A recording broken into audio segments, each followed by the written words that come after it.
We don't have a finalized error rate yet for this next fiscal year, but it's trending upwards and it's looking like it's going to be above 8%, which will kind of bump us into the next bracket where we'll have to pay 10% of SNAP benefit costs, which will be over $200 million a year. Knowing where our state budget landscape is at already, that is a huge amount of money to have to take on into our state budget just to maintain SNAP at its current levels.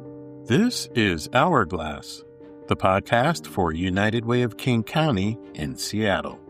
Coming up, a conversation about SNAP, namely who's going to cover the cost to keep the federal nutrition program running.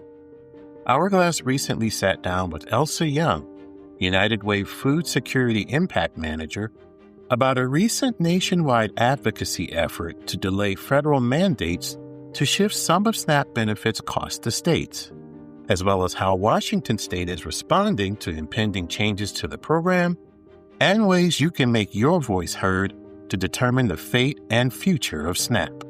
We will also discuss United Way's free tax preparation campaign and a local volunteer opportunity. I'm your host, Joe Burris. Thanks for tuning in. You've probably heard more about the Federal Supplemental Nutrition Assistance Program over the past 7 months than in many previous years, and that will likely not change anytime soon. 7 months after the federal budget reconciliation bill created the largest cuts to the program in its history, 4 months after nutrition assistance benefits were temporarily halted during the federal government shutdown, the program commonly known as SNAP still faces an uncertain future. That could be a problem for many of the nearly 42 million Americans who rely on SNAP to put food on the table. It means that states, which have never had to pay for SNAP benefits, might soon have to cover some of its cost, leaving them to possibly cut funding to state programs to keep SNAP going. And it means that soon you might begin hearing terms commonly associated with SNAP, such as payment error rates. Those are figures tabulated by the USDA to determine the efficiency in which each state distributes SNAP benefits, based on overpayments and underpayments. Currently, the federal government pays for SNAP benefits and shares administrative costs with the states. But under the budget reconciliation bill, states would be required to pay a portion of SNAP benefits based on their error rates. Like Washington, most states can scarcely afford to lose any federal funding amid their own budget shortfalls. In Washington state, about 1 million residents received SNAP benefits in 2024, 34% of which were under age 18 and 22% of which were seniors.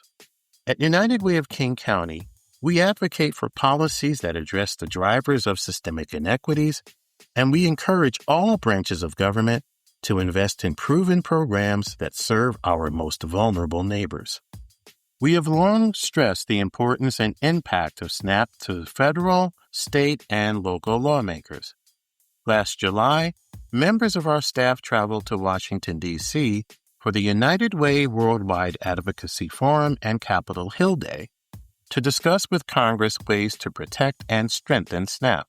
In January, staff returned to D.C. for the third Summer Nutrition Summit, which was hosted by the No Kid Hungry Center for Best Practices.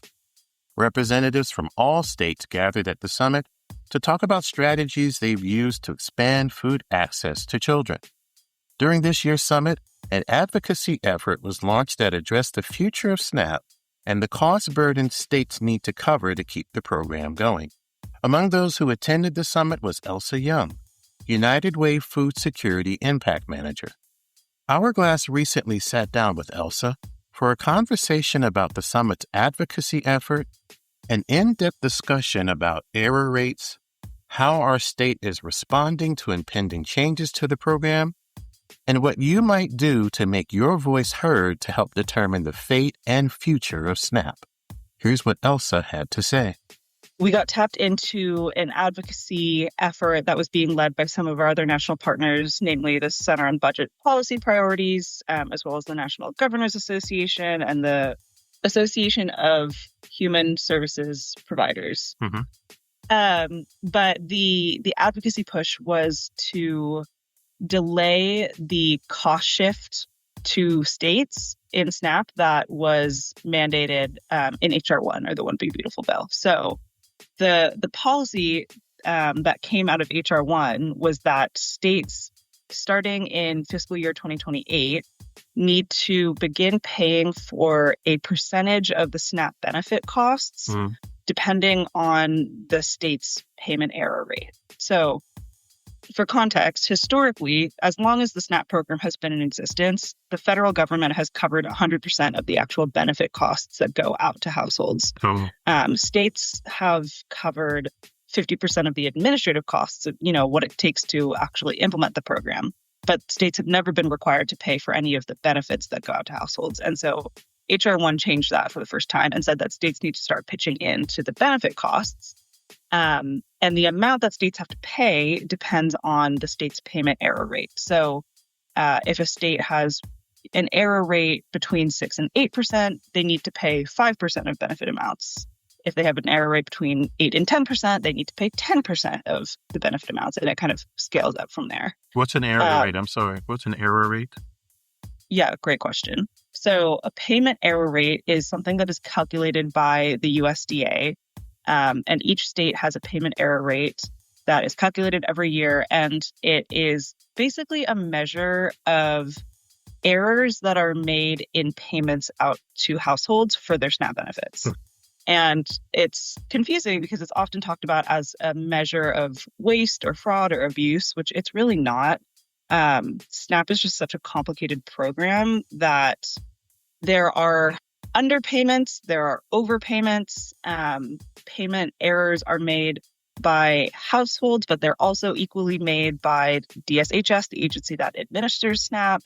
And very rarely they're intentional errors. It's usually just that, the reporting and the documentation you need to provide is so confusing that things get missed or, things don't get turned in on time or whatever, and that leads to a payment error. And so our most recent payment error rate was 6.06%, which is just over the 6% threshold at which states need to start paying into this cost share. So states below 6% were, rewarded for essentially running their program really efficiently without many errors, and they don't have to pay anything at all. So we are just over that threshold right now. And that means that, based on our most recent error rate, we would be required to pay 5% of SNAP benefit costs, which is $102 million a year. And our error rate, we don't have a finalized error rate yet for this next fiscal year, but it's trending upwards and it's looking like it's going to be above 8%, which will kind of bump us into the next bracket where we'll have to pay 10% of SNAP benefit costs, which will be over $200 million a year. So knowing where our state budget landscape is at already, that is a huge amount of money to have to take on into our state budget just to maintain SNAP at its current levels or the levels that it's been operating at in our state. So the interesting thing about this policy is that states with an exceptionally high error rate, so above 13.3%, were given a carve-out where they are not required to start paying into this state cost shift. They basically get a 2-year delay before they need to start paying into this cost shift, with the idea being that they have an exceptionally high error rate. We need to give them time to bring that error rate down before they start paying, which unfortunately for Washington, which is a state that has a much lower error rate, it's going to cost us $100 to $200 million a year, but states with exceptionally high error rates don't have to pay anything at all. And so what this advocacy effort it was in DC when we were there was to expand that 2-year delay to all states, not just states with an exceptionally high error rate. The idea being that all states deserve time to implement changes in how they operate the program to bring down their payment error rate so that we can minimize the amount that we need to pay as a state. And so, that would give DSHS time to hire additional staff to do extra quality control or to purchase, new technology that would allow them to implement the program more efficiently. And this policy is also coming at a time where there are other changes to SNAP made in HR 1 that are making it a much more complicated program to administer. Right. So there are already concerns that, with those changes alone, our error rate is going to go up just because we are having to expand work requirements statewide for the first time in many years. And so that is going to require, making sure that everyone who is getting SNAP is in accordance with the new work requirements. And that takes a lot of staff time and a lot of technology to be able to track all of that documentation. So there's concerns that our error rate is going to go up just from those new requirements and new policies from HR 1. And then we're also going to be punished financially for having a higher error rate. And it means we're going to need to pay more out of our state budget for this program. And so can you tell me why some states' error rates are higher or lower than others?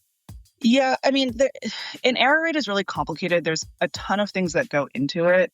And every state administers SNAP a little bit differently. Mm-hmm. So I can tell you in Washington, our error rate is driven 50% by client errors. So households making the error, not understanding, the reporting requirements or not submitting required documentation or whatever it is. So that's 50% of it. The other 50% is agency error. So that is like the SNAP caseworker not seeing a document and not recording it properly in their system, or not giving a client an exemption that they're qualified for. So it's 50-50 between the state agency and the household.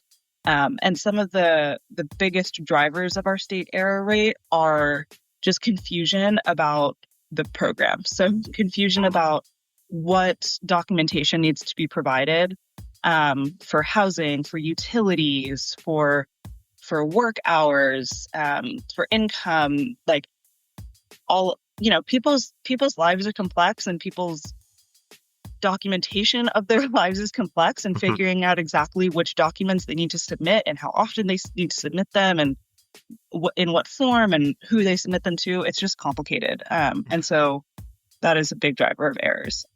In terms of other states, I think states that have much lower error rates, my guess is that they just have a larger staff at their state agency to do case management, and they also probably have better technology systems to do quality control and make that case management easier for their staff.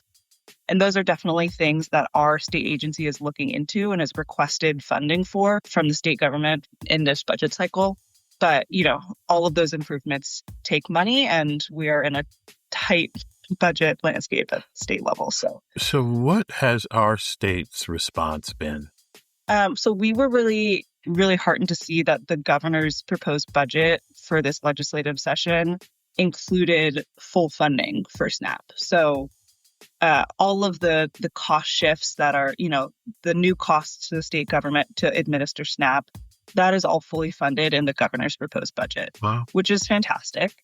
We are, obviously in the middle of a legislative session right now. And so it's not totally clear whether the legislature will decide to uphold what the governor put in his budget and pass that and make sure that it is included.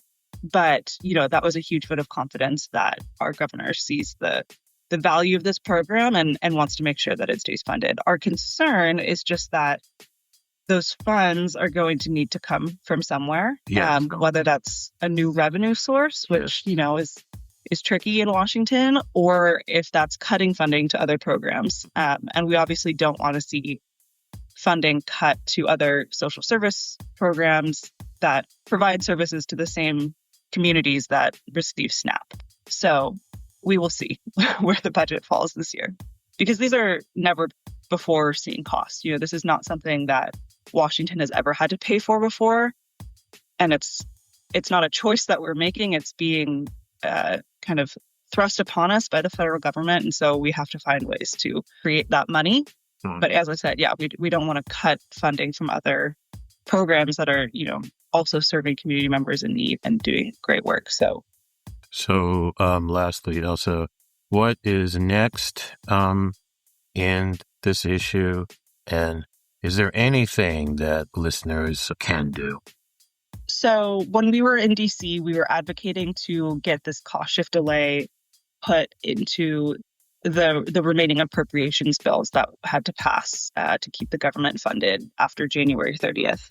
And unfortunately, that was not successful. The cost shift delay was not expanded to all states. But I think, we are still looking for other legislative vehicles to get this passed to decrease the harm to states. So we're working closely with our federal partners or partners that work at the national level to identify advocacy opportunities, places that we can kind of push to reduce the harm that was passed in HR 1.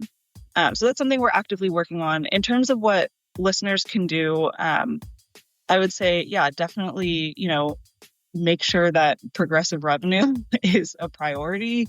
That's something that our state really needs and that these programs really need, and push on your legislators to prioritize that. And we need to make sure that our legislators protect SNAP. So anything you can do to message your legislators and say, this is going to be expensive for our state. And I know it's a tough budget cycle, but we cannot afford to let Washingtonians go hungry. That is a basic need that we need to fund, and we need to find money for it. So thank you so much, Elsa, for your time and all your insight on a very, very critical issue. Of course. Thanks, Jeff.